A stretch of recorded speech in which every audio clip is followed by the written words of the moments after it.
Hey everyone, welcome to this very special episode of the Rookie Podcast. I'm Dave Meyer, and I'm going to be your host today, filling in for Ashley and Tony. And the reason I'm here is because recently, in my responsibilities as the VP of Data and Analytics at BiggerPockets, I created a webinar to help the BiggerPockets audience understand step by step how to pursue financial freedom, even during the confusing economic and housing market conditions that we find ourselves in. And this webinar has really gotten a lot of positive feedback, and because of that, we wanted to share it with our podcast listeners. In this episode, in this webinar, I'm going to talk about a lot. We talk about goal setting and how to determine why you're investing and what you're really looking for. Then from there, we'll help you pick the right market that is sort of aligned with your goals. We'll help you find deals and then ultimately analyze deals so that you can pick the right ones for you in this market. And honestly, in this type of market, it'll also help you avoid really bad deals as well, which is equally, if not more important. Now, throughout the webinar, I'm going to be dropping really practical tips, and I'm also going to be using a couple of tools to find markets and analyze deals. Just so you know, some of those tools, like the calculator that I use at the end, are parts of the BiggerPockets Pro membership that is a paid membership. It is designed to help you find financial freedom through real estate. Tens of thousands of people have succeeded using the Pro membership, but I did just want to call out that those tools are for paid members. But we're going to give you a deal just for watching this webinar. If you want access to all the tools that I'm using to analyze deals, you can get 20% off right now on the Pro membership if you just use the code FREEDOM. So when you check out, they'll put a link in the description for the show on YouTube as well if you want to just go to Pro.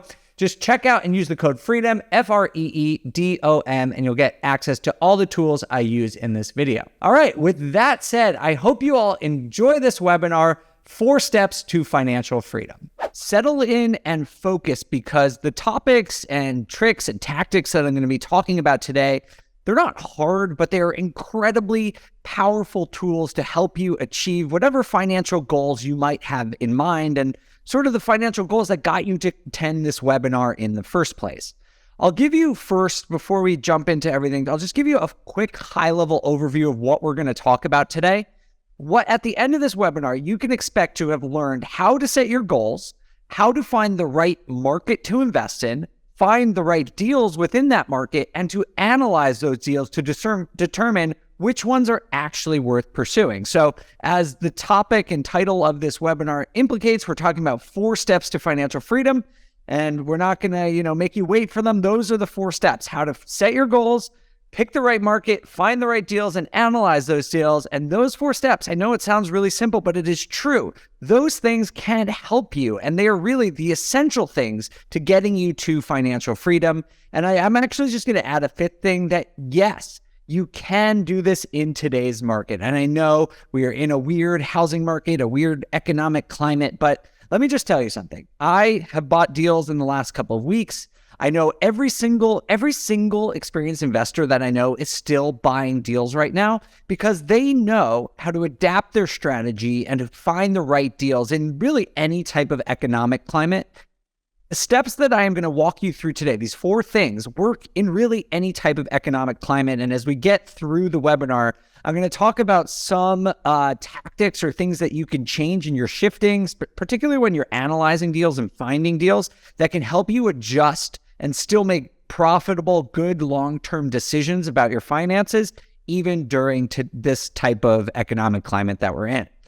Let me just quickly introduce myself. If you don't know me already, my name is Dave Meyer. I'm the Vice President of Data and Analytics at BiggerPockets. That means I get to work at BiggerPockets for full time, which is amazing. I've also been investing in real estate for more than 12 years, mostly in rental properties. I have one short-term rental. I live in Europe now, in Amsterdam, and so I also do a lot of passive investing in syndications and in lending funds.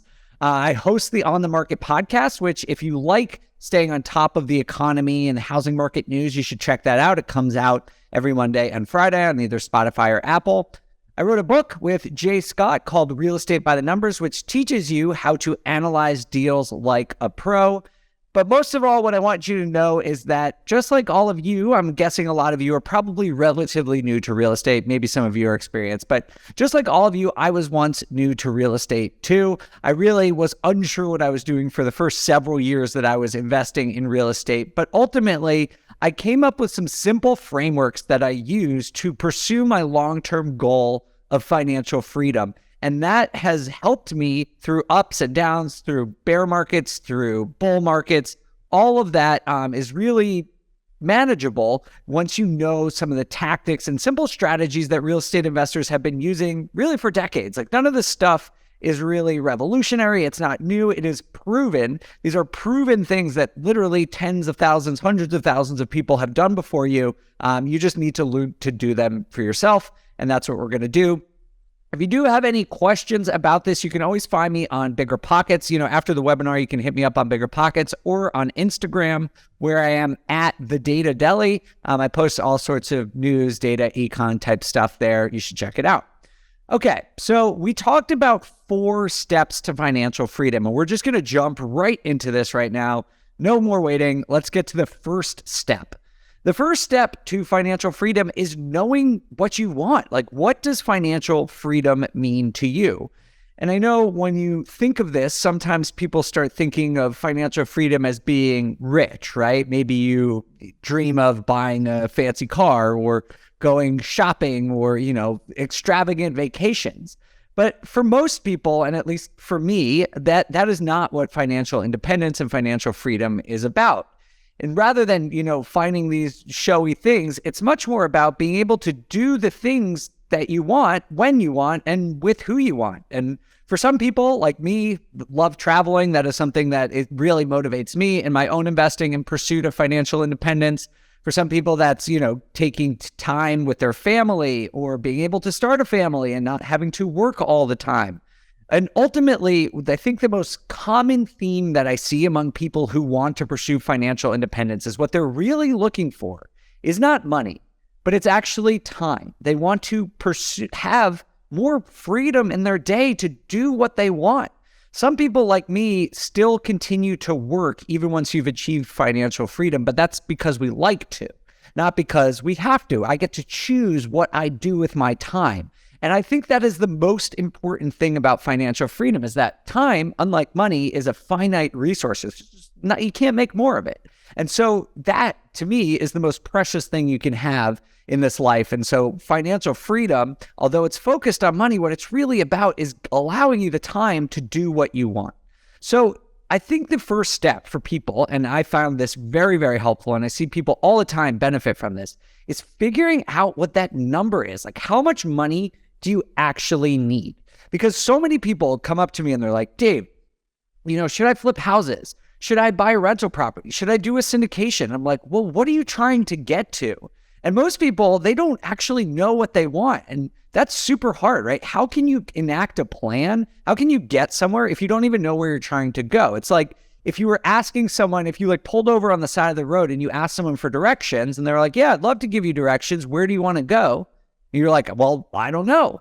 How can that person possibly give you directions, right? You need to have in your mind where you want to be going. And for financial freedom, that is extremely important. And so as you're thinking about this, I recommend you make your goal. You make a financial freedom goal, and you want to make it smart.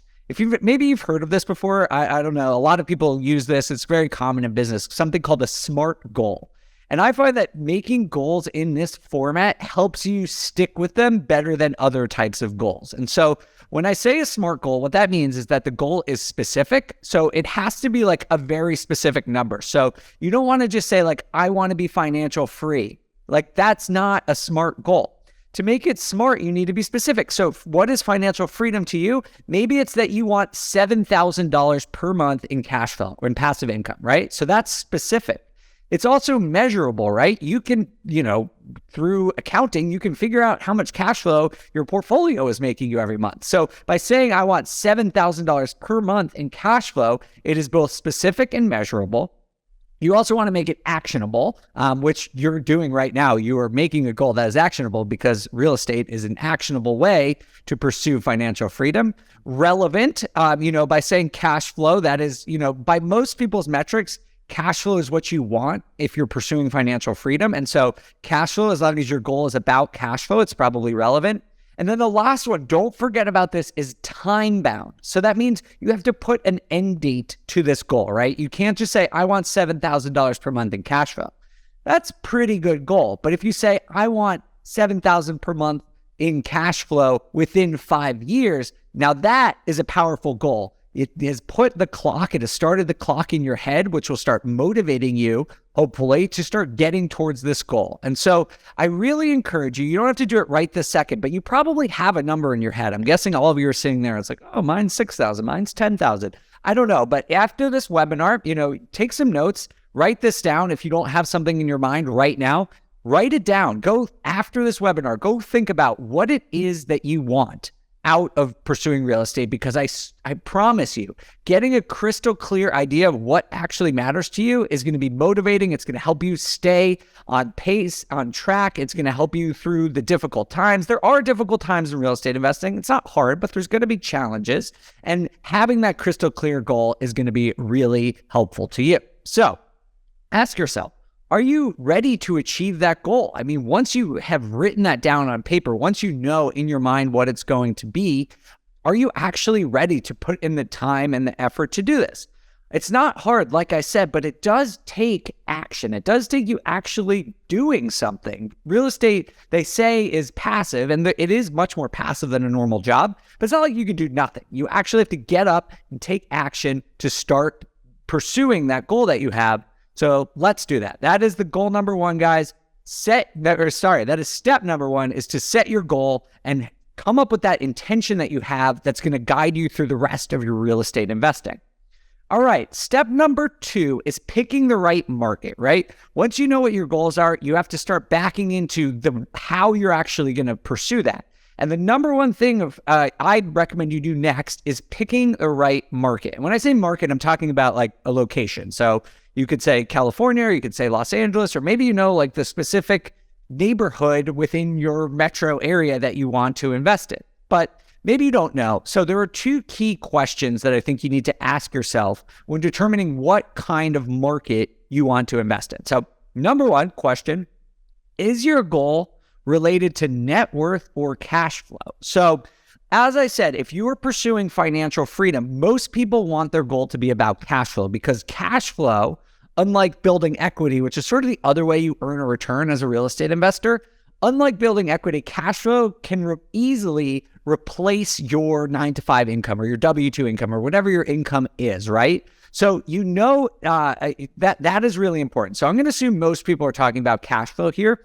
Personally, sometimes I look at both. Sometimes I invest for cash flow. Sometimes I invest for net worth. That is really up to you. But I think the important thing here is that historically, there is a trade-off in certain markets between cash flow and appreciation. So there are certain markets that just appreciate and when I say appreciation, I just mean like the value of the homes go up. So some markets appreciate far more than other ones. So some that come to mind are like San Francisco or Seattle or Boise over the last couple of years. These cities have exploded in popularity and property prices have followed suit.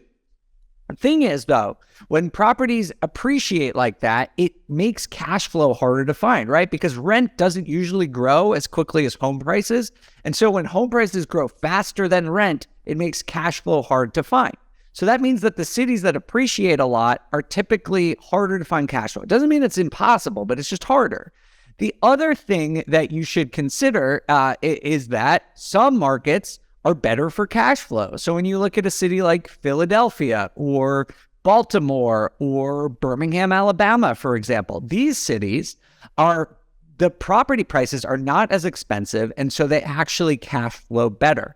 So on one end of the spectrum, you can look at a market that really cash flows well. On the other end of the spectrum, you might have one that really appreciates well, or you could pick one that's right in between. These are cities like Tampa Bay or Tampa in Florida, or Atlanta or Nashville. These are good sort of hybrid markets that you'll want to, that you can consider. The second question that you need to ask is, do you want to invest close by? So some people are really just sleep better at night knowing that they can drive to their investments if they want to, and they can go take care of problems themselves. Other people don't really care and are willing to invest wherever, the best deals are. And so ask yourself that question. There's really no right or wrong answer, but you should know for yourself, like, are you the kind of person that wants to see your property physically on a regular basis? Like, then you should invest close by, and you should just find the best market, the best neighborhood within, let's say, an hour or 2-hour drive of your primary residence. If you are willing to invest long distance, which is what I do now that I live in Europe, I only invest long distance. It sort of opens up almost any market to you, and you can start to examine markets for different qualities, different characteristics. For example, I like to look at a couple of different criteria for evaluating markets. And this works for long distance investing. So if you're going to invest somewhere far away, these work, but it also works even if you want to invest close by, because I used to invest in Denver primarily. I still own a bunch of property there. And even within Denver, certain areas had good cash flow. Even though Denver as a whole, not a great cash flow city, there were still zip codes. There were areas that had good cash flow. There were other ones that were just exploding in property price. So these metrics that I'm about to show you work well, both for long distance and local investing. The first one I love is called the rent to income ratio. And this is super easy to calculate. All you have to do is take the annual rent for a given area. And you can find this. I publish spreadsheets on BiggerPockets that you can check out. It's called the file place on BiggerPockets.com. You can find these spreadsheets that I published there. But you just take the annual rent. So take the monthly rent, multiply it by 12. That's annual rent. And divide it by the average household income for the area. You can find this by Googling it. So again, you do have to take some action on your own. So just go Google it and figure this out for yourself. Most finance experts, personal finance experts, budgeting people say that you don't want to spend much more than 30% of your income on shelter. And so when you evaluate rent to income ratio, if you see that the rent to income is about 30%, that's pretty good. That means that the market is pretty well balanced. If you see that it's well above 30%, that to me is a little bit of a red flag, because it means that that area is quote unquote rent burdened, which means that people, are probably stretched a little bit thin for rent as it is currently. And hopefully that means tenants can still pay their rent, but it does increase the risk that they can't if they're paying a large share of their income for rent. That's a little bit of a red flag. And it also probably hampers future rent growth, because there's just a limit to how much people can realistically pay for rent. And so if the rent to income ratio is really high, that, if it's 33, 34%, it's not a huge deal. But if it gets to 40%, that is a red flag for me. On the other hand, if the rent to income ratio is well below 30%, let's say it's 22%, that's to me something that looks really good. Tenants are probably very easily able to pay as agreed on their leases, and it bodes well for future rent growth. So rent to income ratio, great way to evaluate markets.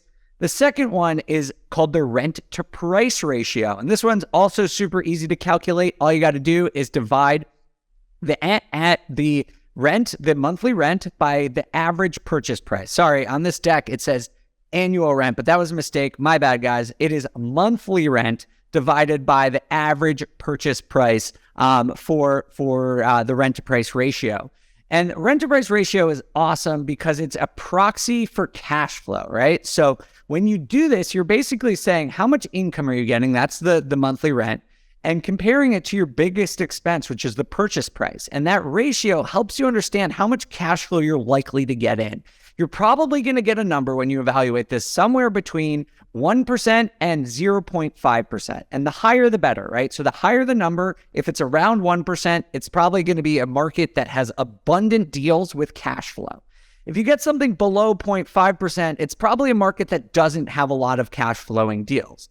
Again, that doesn't mean it doesn't exist. It just means that it's going to be harder to find them because generally speaking, on average, when the rent to price ratio is below, let's say 0.6%, it is probably going to be tough to find those deals. But because we're talking about averages, that means that even in a market with a rent to price ratio of, let's say 0.7, it means there's going to be deals better than that, maybe 0.8, 0.9, even 1%. and there's going to be deals worse than that. But as an investor, it's your job to find the deals that are better than that average and pursue them, which we're going to talk about in just a minute in steps 3 and 4. So that's the rent to price ratio. Great proxy for cash flow. When I'm looking at markets where I want to buy, it's one of the first things I look at. Again, it's kind of a crude metric. So you still want to evaluate deals and analyze each and every one of them, which we'll talk about, but it is a good way to screen markets if you're considering a bunch of different markets. The third one is population growth. When it comes to rent and home appreciations, everything really, it comes down to supply and demand, right? The more demand there is relative supply, the higher prices are going to go. And as investors, once you buy an asset, you want the price to go up and you want your rent to grow up. And population growth is one of the best predictors of future rent growth and property appreciation because it just means there's more demand. So check out population growth. There's tons of free websites where you can find this. The FRED website, the Federal Reserve Bank of St. Louis, they offer a lot of data for free. You can go check that out there. The last one is economic growth. Again, another FRED website is another good place to do that. But basically, when you want to predict appreciation and rent growth, you need people who can pay the higher rates, right? The whole economy in the area, in the market, need to get better. And so tracking economic growth like job growth, the unemployment rate, and GDP, which stands for gross domestic product, it's basically just like a aggregate number that measures all the economic output for a given area. If you look at any of those things, you want to find markets that they're going well, right? You want to see an area with good, high-paying jobs. You want to see relatively low unemployment rates, and you want to see strong GDP growth. So when you're looking for markets, these are my top 4 things that I recommend you look at. Again, it's the rent-to-income ratio, the rent-to-price ratio, population growth, and economic growth. So check those things out. So that's step number 2, guys. So as you can see so far, these are not super hard things that we're talking about. Talked about setting a goal. That's just looking inward and deciding what you want, what you need to achieve financial freedom.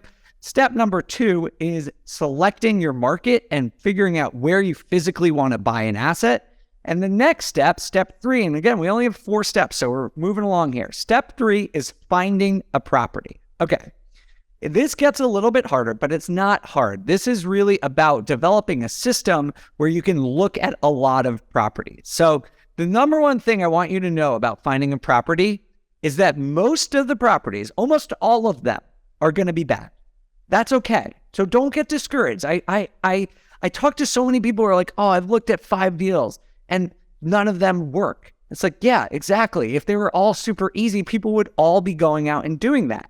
99% of the properties, maybe 98% of the properties that you look at are not going to be right for your goals, right? Maybe they offer strong appreciation, but you're looking for cash flow. Or maybe the seller is delusional and is trying to sell it for a price that is not reasonable in any universe. Or maybe it has a lot of deferred maintenance and you don't want to pay to fix up the property. There's a million different properties out there. There's actually 140 million different properties in the United States out there. All you need to do is find the right one for you, or at least the next one. For if you're just getting started, you need to find the first one, but you always need to find sort of the next one that is good for you. And so the way that I recommend that you look for deals is by using a system at BiggerPockets we call the LAPS system, LAPS, LAPS system. And basically, the LAPS system is designed as a funnel, right? If you're into marketing or know anything about sales, this is similar, right? It's all about a funnel where at the top of the funnel, you need as broad of an exposure as possible. And that in real estate investing is leads, right? You need as many leads as you can possibly get. So let's say we're trying to buy just one deal. What you need to do is find a way to get 100 leads, right? 100 leads are going to help you get to that one deal. So that, and a lead is basically just like a property that you're kind of interested in. You don't have to run the numbers yet. It's just something you see. You're like, oh, that's in the right market. You know, it's a duplex. I'm looking for a duplex. The price point is about what I'm looking for. So that would be a lead. You don't have to even see it yet. You just need to know that it like has sort of the right basic ingredients for the kind of deal that you're looking for. Then step 2 of the funnel in the LAP system is analysis. So once you've got 100 deals, it's time to actually analyze those deals and see which ones make sense for you on paper. Like which one offer the right cash on cash return, offer the right potential for appreciation, offer the right, economics for you to actually pursue that deal. And so you need to go out and analyze all those deals. Maybe not 100 of them. Maybe some of them, you look at them and you decide that, of these hundreds, I'm going to analyze 40 of them. And if that sounds daunting, don't worry. I'm going to show you how to analyze deals quickly in just a second, but just stick with me on the lap system right now. So you get 100 leads, then you need to analyze 40 of them, and then you need to start pursuing them. So of those 40, maybe there's 10 that are really, really good. So, right, we've gone from 100 to 40, now to 10. And those 10, you actually go out and start making offers on them. And you know what? Some of the offers are going to get rejected. And again, that is okay because you just need that one. And so this is the system, right? It's about going and looking at tons of deals and being okay with the fact that a lot of them are not going to work out for you, as long as you find that one that meets the criteria that you are going to support your long-term financial freedom goals. So that's the lap system. So let me just walk you through and help you a little bit with each of these things. So again, lap system is leads. Let's say you need 100 for your first deal. Where can you find them? Well, number one is MLS and agents. So one of the great things about the economic climate we're in right now, and there's not too many great things. There's a lot of confusing, frustrating things about it. But one good thing that's happened to the housing market is that there are way more deals right now. This is because we've gone from a seller's market to a buyer's market, which means there's much more inventory. And it means that sellers are much more likely to negotiate. I participated in a deal recently where we bought a multifamily unit for 30% lower than it was last summer.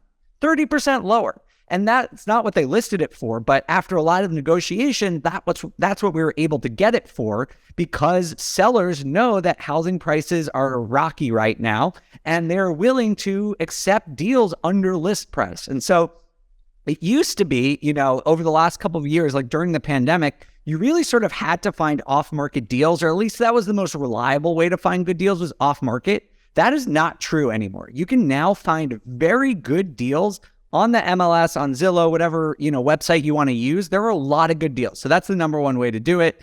If you don't have an agent, I'm sure an agent can help you find that. If you don't have an agent, you should check out biggerpockets.com/agent. You can get matched with a investor-friendly agent for free there. So that's a good way to do it. Online, obviously, you can do your own searching, either on BiggerPockets. We have a listing platform where you can find some on and off market deals, or you can do off market deals as well, which is sort of like private marketing, right? You're looking to identify someone who would be willing to sell a property before they actually list it for sale. You might have heard of the term driving for dollars. This is an off-market strategy. You might have heard of yellow letters or mailing postcards. These are all similar strategies to get off-market deals. But basically what it is you go out and find a property that you want to buy and you make an offer before they go and put it on Zillow. And there's a lot of other people who have the opportunity to make bids on that property. I did this. I've done this, found an area where I want to buy and just called some sellers, negotiated with them, and I've been able to successfully do that. It does work, and you can find great deals like that, but it does take a little bit more effort, just so you know. You have to, actually go out and make a lot of phone calls. You usually have to spend a little bit of money on marketing for off-market deals, but it does work. But again, one of the benefits of the housing market that we're in today is that you can find good deals on the MLS, on Zillow, and so that's probably the easiest way to do it if you're new to this. The second thing of the lap system, so that's how to get leads, right? The second thing is analysis, right? And let me just tell you the three things about analysis. So analysis is a little bit more complicated. With deals, with leads, you can find an agent, go on Zillow, you can do that. But in the deal analysis actually has three components to it. The first one is the crystal clear criteria. Again, this is sort of similar to our first step in the webinar today when we were talking about coming up with a goal. The same exact premise is true when you're analyzing deals. You have to know what you're looking for, right? If you start analyzing deals and you don't know what a good cash on cash return is or what a good, ROI is, then you're never going to be able to actually pull the trigger. You're going to be stuck in analysis paralysis. You're going to be like, is this a good deal? I have no idea. The trick is to set your criteria before you start analyzing deals. If you already know, like, hey, if I find a deal with a 7% or an 8% cash on cash return, I'm pulling the trigger, then you are less likely to get stuck in that analysis paralysis loophole. Instead, you can start actually going out and buying deals instead. So when it comes to crystal clear criteria, I think there are 5 things that you should really be thinking about. So think about this. After this webinar, you can start writing this stuff down. But basically, one is property type. Like, do you want to buy a duplex? Do you want to buy a single family? Do you not care? If you don't care, that's also okay. Just write down, like when you're writing down your criteria, be like, I'm open to anything under 4 units. Like, like personally, that's me. Like I'll buy a single family if it's right, or a duplex or a triplex. Some people, like if you're house hacking, you might only want a duplex, right? Or a triplex. So write down the property type. The second is location, which we've already talked about in finding your market, but the more specific you can get, the better. So maybe, when you think about the market and go through those steps, look at those metrics that I told you about, you decide that you want to invest in, I don't know, Jacksonville, Florida. Maybe once you know Jacksonville, go one step further and find a great location that you're super excited about. Talk to your real estate agent, talk to other investors about where they want to buy, and then put that in your criteria. It doesn't have to be one zip code. It could be like, I want anywhere in North Jacksonville or anywhere west of the downtown area. I've never been to Jacksonville. I don't know anything about it. But yeah, so just like write down some criteria that in your head, you'll know if you find that property, you're going to like it. Price range should be pretty obvious, but given how much money you have, once you talk to your lender and determine how much you can qualify for a loan, figure out what your price range is and write that down as well. Condition is really important. I think this is one that people really miss. And that is, do you want something that is quote unquote turnkey or stabilized, which means like it's in really good shape and renters are going to like it right off the bat. They're going to want to move in. It's going to be super nice. That's great. I mean, everyone kind of wants that, but they're more expensive and they tend to offer lower cash on cash returns out of the box if they're really in good shape already. On the other hand, you can buy something that needs a little work, but those are usually cheaper, but you have to put money into it to rehabilitate it, but they tend to offer higher upside. So if you do this is called value add, right? Like if you buy something that needs some paint and it needs a new kitchen and it needs new carpet and you're willing to do that work, you can usually earn a better cash on cash return because of it. And so that's something you should think about. And then the last one is profitability, which I sort of alluded to a minute ago when I was saying like, oh, I'll know if I get a 7% cash on cash return, that's when you should get this good deal. And so profitability, let's just talk about that for a second, because I think this is a common question here. Ask yourself, like, what is a reasonable rate of return, right?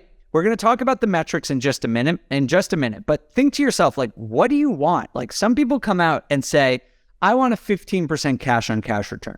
Okay, that is possible, but risk and return are sort of counterbalances to each other, right? So for any deal that has an amazing reward, there's going to be associated risk with it. That is just how investing works, right? So for example, you can buy a US Treasury bond. You get 3 or 4% right now. That's super low risk, but a 3 to 4% return is not very good. If you want an 8% return, you can probably do something that's still relatively low risk, but it's not going to be a crazy amount of risk. It's not going to be no risk like a bond or a savings account.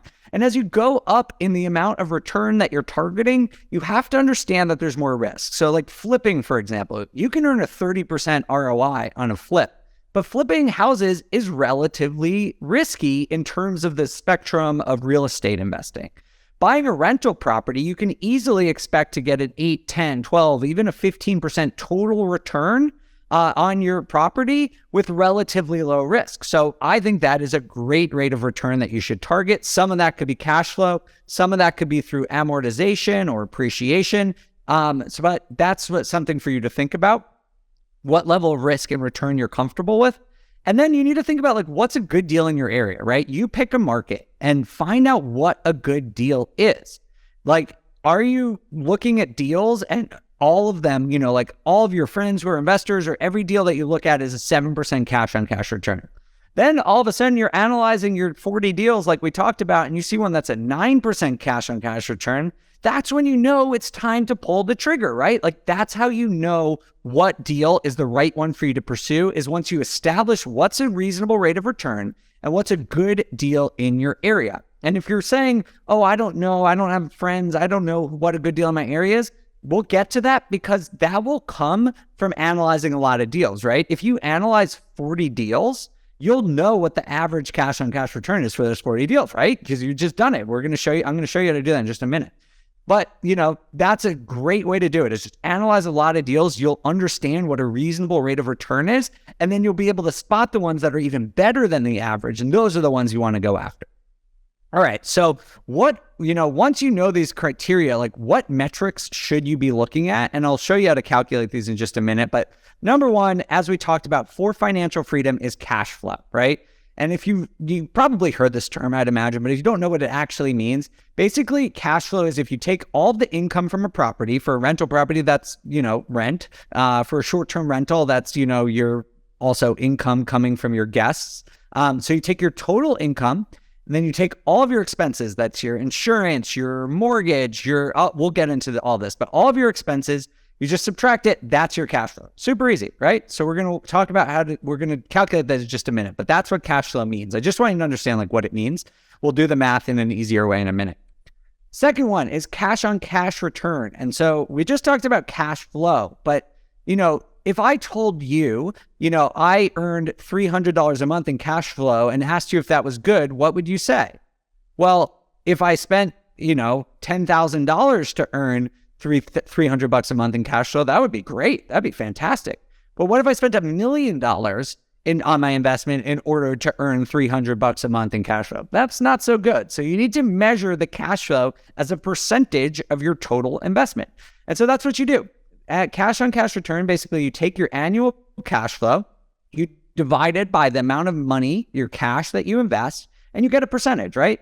And so one of the most common questions is, I'm going to cheat. I don't usually do this. I don't usually tell people what a good cash on cash return is, but I'm going to give you some rules of thumb that I use for myself. So I would say that a base hit, a decent deal was a 5% cash on cash return. Now, I wouldn't do a deal with a 5% cash on cash return unless there's some upside as well. So maybe I'm doing a value add. Maybe it's in a really good location that's likely to appreciate.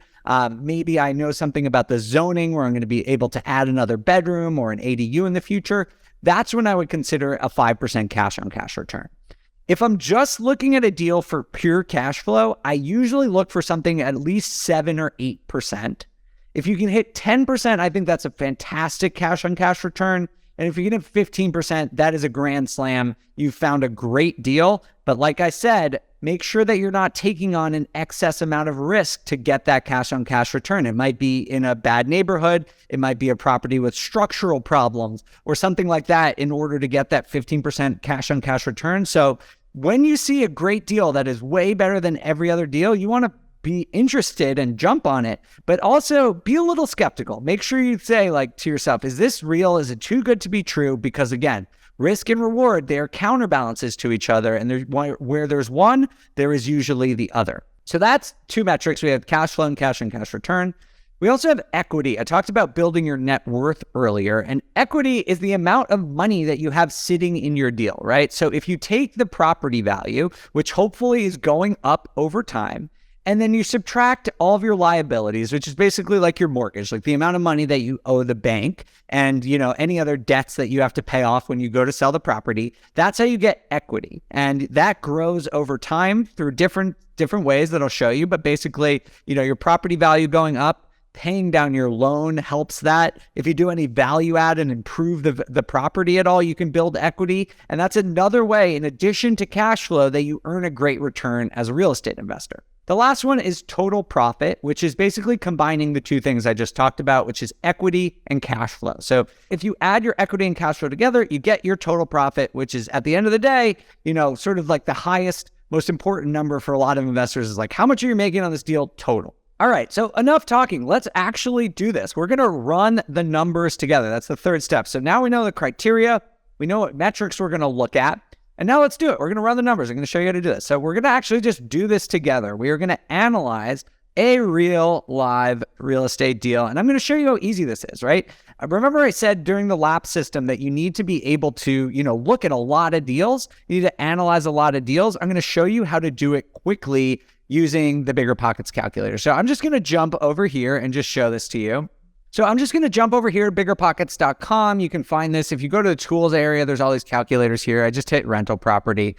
So I'm going to just hit view my reports just to show you that I really do use these calculators all the time. I have a master's degree in business analytics, and I still use these calculators all the time because they allow me to run deals really quickly, which, as we've talked about, is sort of the essential component to the lap system. You need to look at those 100 leads. You need to analyze, let's say, 40 of them. And, doing a spreadsheet for every one of those 40 is going to take a long time. So I use these calculators. So I'm going to show you how to use this.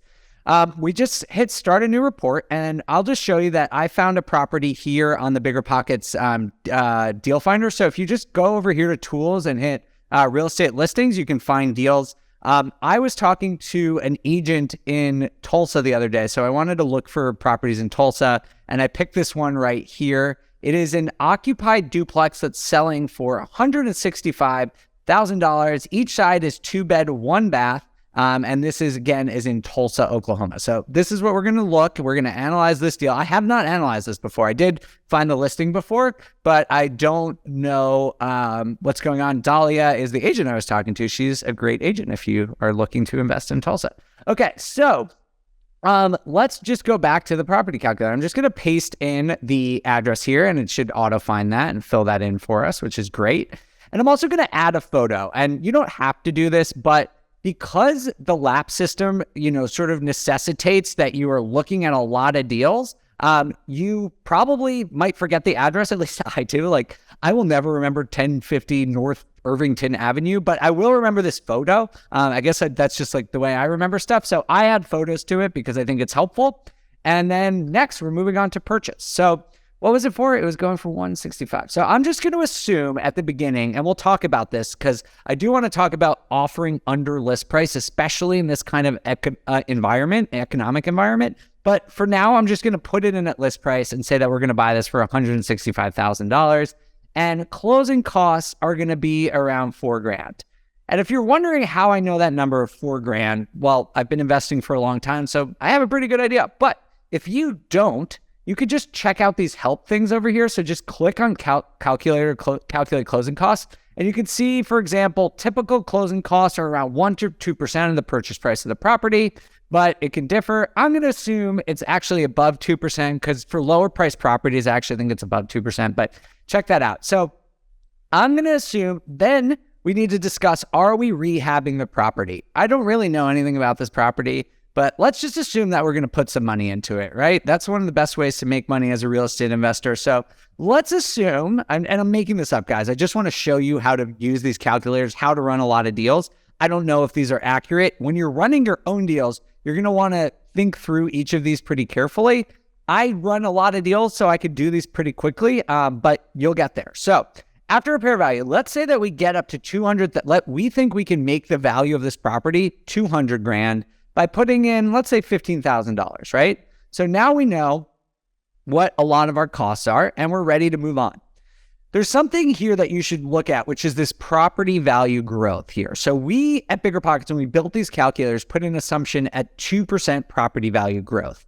And as you probably know, over the last couple of years, property values were going insane, right? Sometimes we saw 10% year-over-year growth, 20% year-over-year growth. But the reality is that for most markets, properties appreciate about the pace of inflation, which I know inflation's really high right now, but normally inflation averages about 2 to 3% a year. And so what I recommend for people right now is to estimate low on the property value growth to mitigate the risk of housing prices going down. And, we just saw so much price appreciation. I don't think we're going to see a lot of that in the next year or two. So I would say 2% is fine. You can even put let's just put 1% in there just to be super cautious. All right, next, loan details. Because I'm an investor, I have to put 25% down. But if you want a house hack or you're going to own or occupy a property, you can usually put 20% down. And again, if you need help on any of these inputs into the calculator when you're first getting started analyzing deals, just click on this stuff. It will help you fill this out. Next, we're going to do interest rate. They're about 6.5%. I'm just going to put that in there. Points charged. Again, I don't think I'm going to get charged points, but if you put less than 20% down, like on a house hack, sometimes you get charged a little bit of extra money.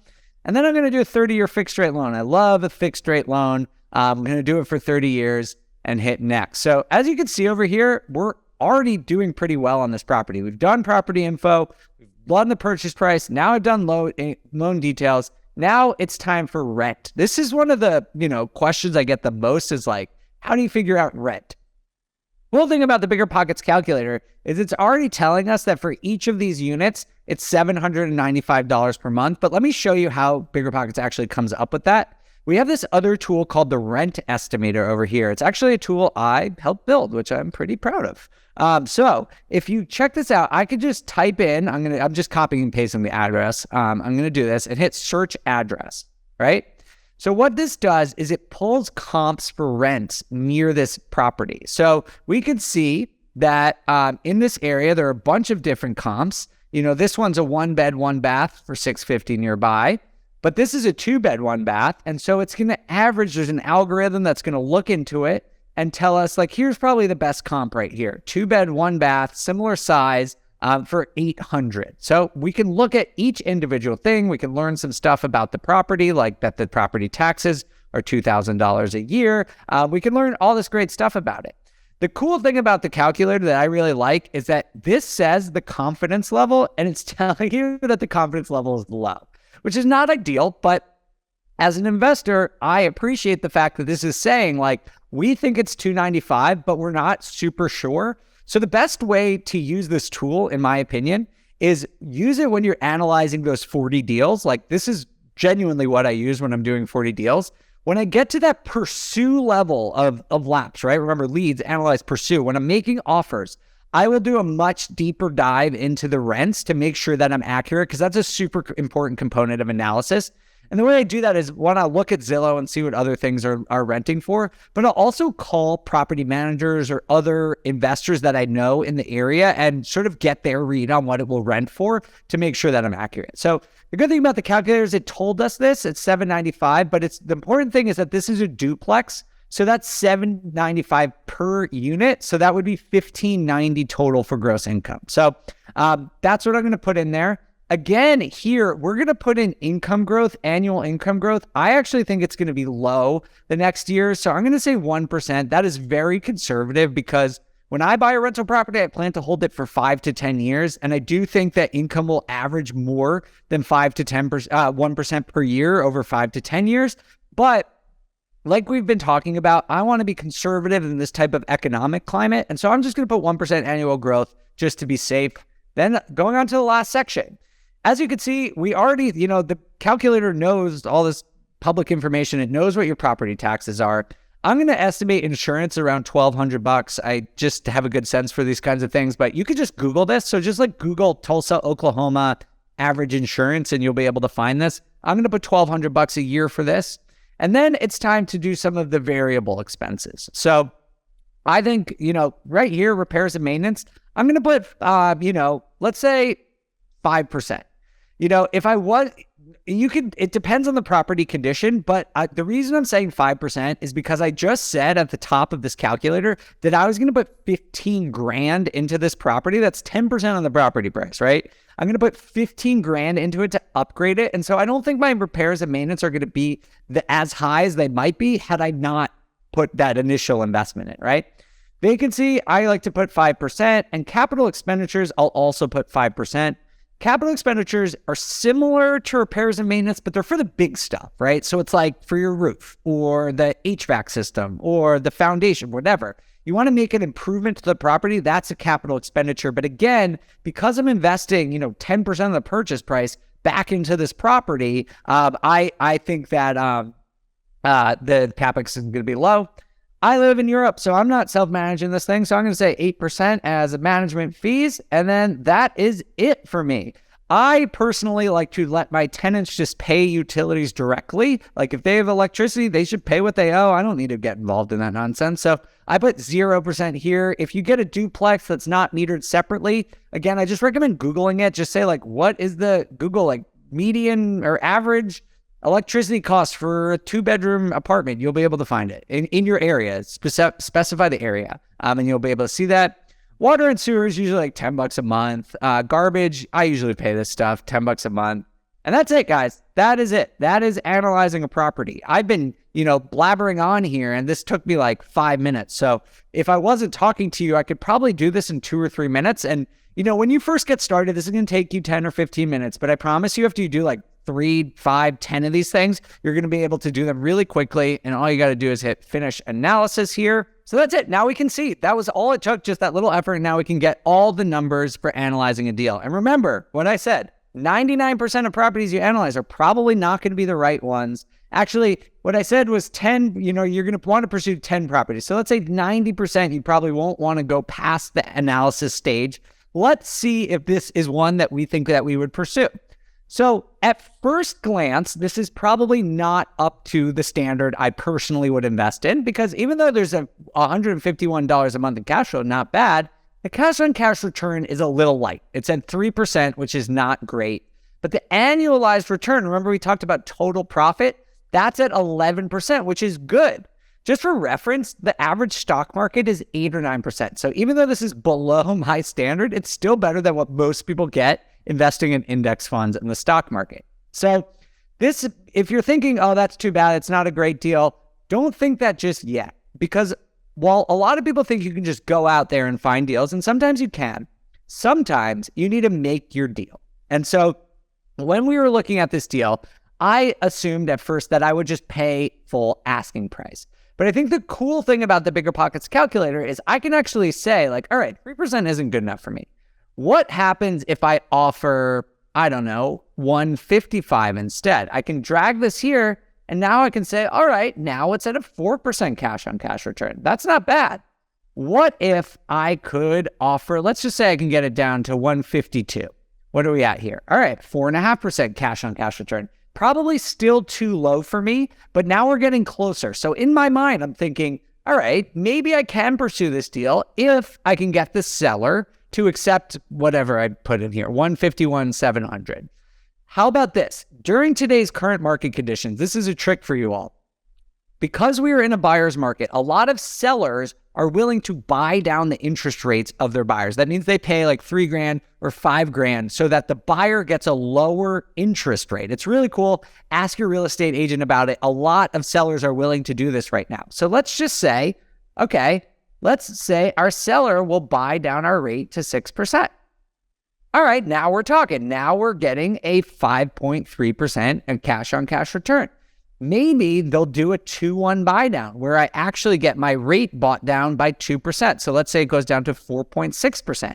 Now, these are temporary. You would only get that rate buy down for a couple of years, not permanently. But a lot of people think interest rates will go down in the next couple of years and then you could refinance. So now we're looking at a deal that I would consider, right? So these are big assumptions, but let's just say I can get it for 150. And I could get that seller to do a 2-point buy down where I can get 4.5%. Now we're talking about, first of all, an 18% annualized return. That's almost double the stock market, a cash on cash return of over 7%, and you're making $360 a month. That to me is a deal that is very much worth pursuing. Will the seller accept this? I have no idea, right? But this is what it's about, that lap system, right? You need to analyze these deals so that you know what you're willing to accept. This is all about that criteria, right? I said to you before that I would accept something around 7 or 8% cash on cash return. And I'm going to stick to that. And I'm going to go to the seller and say, I will offer you, 151 and I need a 2-point pie down for the next 2 years. If the seller says yes, great. But that might only happen 1 out of 10 times. You might have to pursue, remember the lap system, you might have to pursue 10 deals before one seller accepts it. And, when if 9 sellers reject it, that's okay because you have your crystal clear criteria and you need to stick to that. Absolutely need to stick to it. So that's what you got here. So that's the power of these calculators. It's super helpful. You can not just analyze deals quickly, but you can play with them to see what you should actually be offering sellers right now. If you scroll down, you can see some of those other metrics that I was talking about, like how much cash flow you'll be earning per year, the profit if you sold. So if you held this property for 5 years, you would earn $73,000, which is amazing because you're not really investing that much into it. Remember, you're putting 25% down on a $150,000 property. So you're probably putting 40, 50 grand into this. and you would more than double your money in 5 years, which is phenomenal. And you can see your analyzed return after 5 years is almost 18%, which is incredible. So that's I have one more thing to show you. So one other thing here is this share button. And this is super important when you're going to negotiate with a seller, or you want to find private money to help you, or bringing your spouse on board. But if you hit enable share reporting and then hit download PDF, you can get this. If you click on that button, you get a super nice looking PDF that shows you all of the numbers. And I think this is super important because when you go to a seller, right, and you're like, this is what I can pay you, they might, take offense to that and say like, oh, you're just trying to, work me over, or you're not willing to pay what it's worth. And you can show that, listen, I expect a 7% cash on cash return. And these are the numbers that make it work. You can convince people, you can show them that you're not just making this number up, you are actually putting together a thoughtful offer, and you are offering them what you think the value is worth. And so I think that is super important. It's just the last thing I want to show you here. Again, if talking to a lender, you can bring these reports or anything like that. So that's analyzing deals, guys. This is the LAP system. I'm going to get back to our PowerPoint here. But as you can see, if you use the BiggerPockets calculator, it is not really that hard. You can do all the analysis that you need to do. So again, this is the LAP system just as a summary. You got to get all those leads, analyze as many of them as makes sense to you, pursue the ones where you think there's a realistic path to a good deal for you, and then all you need is one. Every time you run the system, you just need one.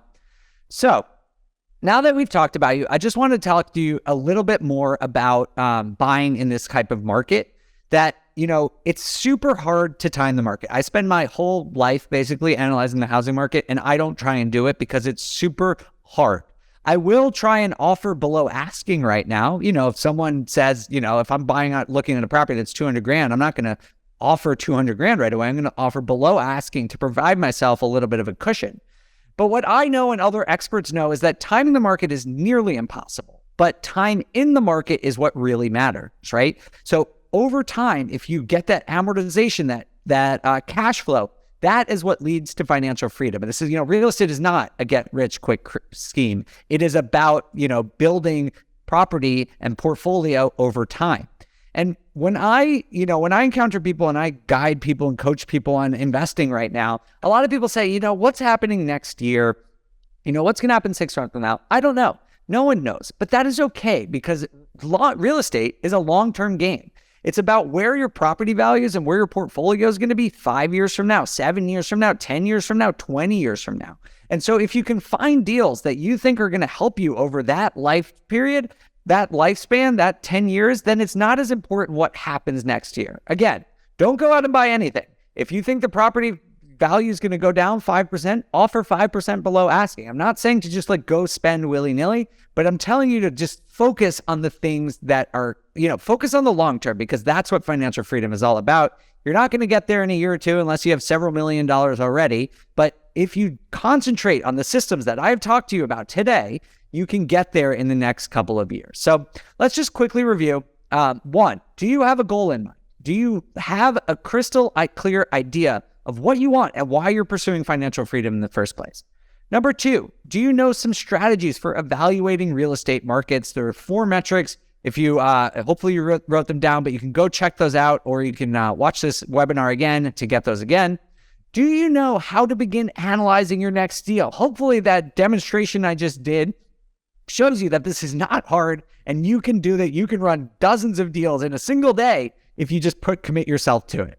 Well, I hope all those things are true and that you know how to do those things. But unfortunately, knowing those 3 things it's just not enough. It's super important, but you have one more thing you need to do, because if information was the answer, we would all be rich, right? We would all be billionaires with perfect abs, as Derek Sivers says. But that's not the reality. Instead, you actually have to start going out and doing stuff. You need to, yes, it's important to learn the 4 steps that I just gave you, but you actually have to start taking action. So for some people, the right next step to start taking action is BiggerPockets Pro. BiggerPockets Pro is a set of tools and services that we have created, and it really provides you everything you need to succeed in real estate investing. We have tools, we have premium content, we have access to our community and services. It is all part of BiggerPockets Pro. It's really just like when we design these tools, and I've helped design these tools over the last 7 years, what we focus on is creating a one-stop shop where you have basically everything you need to start and scale and manage your portfolio over the long term. Up until that point, you hit financial freedom and beyond. So if you are wondering how one subscription can really provide you with all the tools that you need for everything, let me just quickly explain some of the features and values that it has. So the first thing is that those calculators, you can go try them for free, and I recommend that you do that. But after you use them 5 times, you do need to pay for them. But as we talked about with the LAP system, you need to analyze a lot of deals, and that's what these calculators are built for. And so if you are interested in getting your first deal and you want to analyze a lot of deals, calculators are super helpful. We also have the rent estimator tool, which I walked you through as well. That is hard information to find, but BiggerPockets makes it super easy. We also have premium content. BiggerPockets puts out a lot of content, but for our pro members, we have curated videos, we have courses, we have webinar replays that really help you get to that next step, get to your first deal, and build that financial freedom. We also have a couple workshops that you can attend. So David Green and Brandon Turner put together an investing with no or low money down workshop. It's worth $200, but if you go pro, that's completely free. We also have a Finding Great Deals Masterclass. As we talked about in the LAP system, finding deals, finding leads is super important. And we have a masterclass for you that, has been sold in the past for $1,000 that is part of the pro subscription. So you can check that out.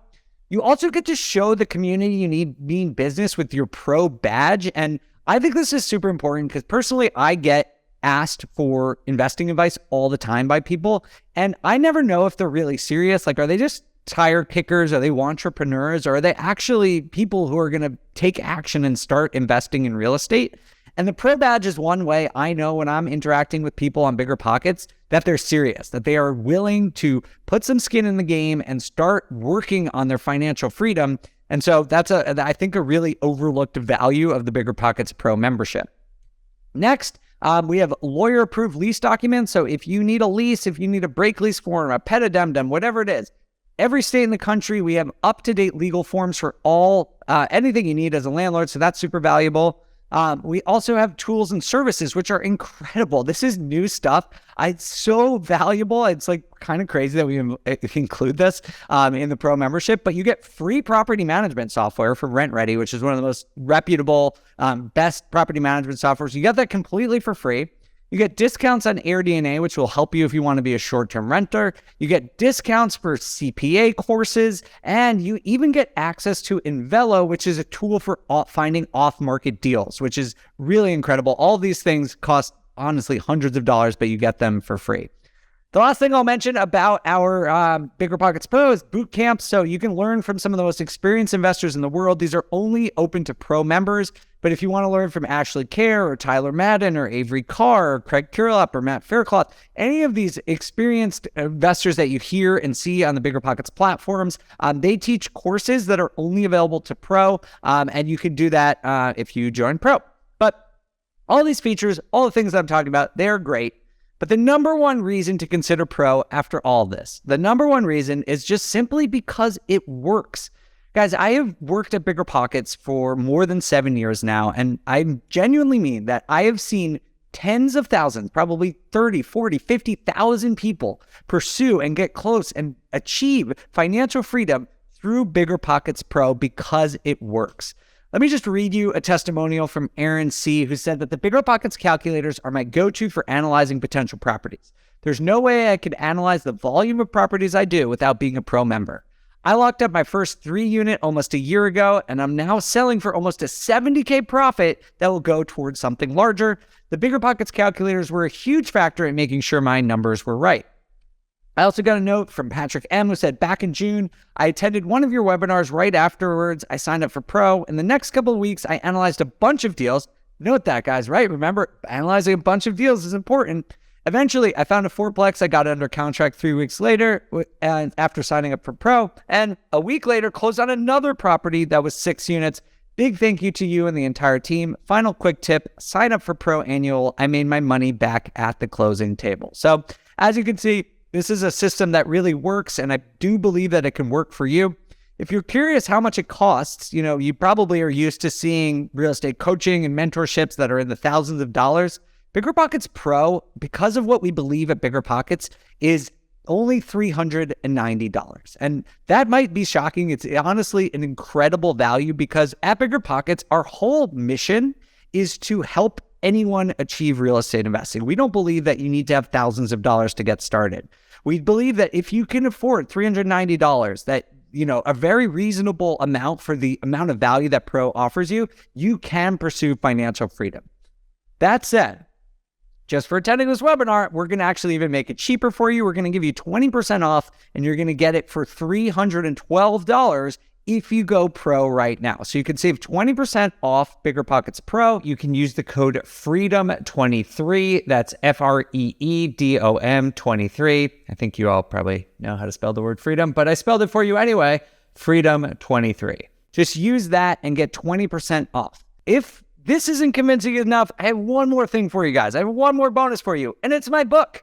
I wrote a book, Real Estate by the Numbers, with the incredible Jay Scott, and it's all about deal analysis. That's what this whole book is about. And as we've talked about, financial freedom is about being able to run the numbers and identify which deals are right for you. This book has everything you need for it. It's normally a $46 value because you get the audiobook, you get the Kindle book, you get the physical copy. That's all for free as if you go Pro today because of this webinar using that code analysis20. So I hope you guys will consider it. It is an incredible deal that we're offering you. If you want to do it, just go to biggerpockets.com/pro. So that's where you can go and get all these bonuses that we're offering to you on top of the normal Pro value. So biggerpockets.com/pro, enter the code FREEDOM23. If you are already Pro and you want some bonuses, go to biggerpockets.com/pro/videos, where you can look for boot camps or get some of the other content there. The last thing I'll just say, guys, is, we at BiggerPockets want to stand behind the Pro membership. We truly believe that it is the key to following the 4 steps to financial freedom that I've walked you through today. And so if you go Pro and you don't love it, we will give you all of your money back. We don't care. We'll give you 100% of your money back. If you're not using it, if you're not actively working towards financial freedom, we don't want your money. We don't want you to be Pro. So you can try it for free for 30 days. We are very confident that you're going to see the value in all of the things that we've created for you in the Pro membership, and think that you'll love it. So I'll leave you with some parting words from the very wise Jim Rome. He said, if you really want to do something, you'll find a way. If you don't, you'll find an excuse. So I encourage you, whether it's going Pro or some other way, to start taking action, to take the knowledge that you've learned here today in this webinar and then start applying it in your life every single day. If you do consistent actions every single day, I promise you, you will get on that path towards financial freedom, and you will get there faster than you think. That's it for me today, guys. Thank you so much for joining. I hope you learned a lot. If you have any questions for me, you can always find me on BiggerPockets or on Instagram, where I'm at the Data Deli. I appreciate you all, and I'll see you again soon. All right, thanks everyone for listening. I really hope you enjoyed the webinar. Again, if you do want to go Pro today, it is a great time to do that. Thanks again for listening. I really hope that you've learned something about pursuing your financial freedom, your financial independence, whatever those financial goals are for you. I hope you learned and have some ideas on how to take some practical action towards those goals. If you have any questions for me, again, you can always find me on BiggerPockets, either in the forums, or you can just send me a direct message, or you can find me on Instagram, where I'm at the Data Deli. Thanks again for listening. We'll see you next time.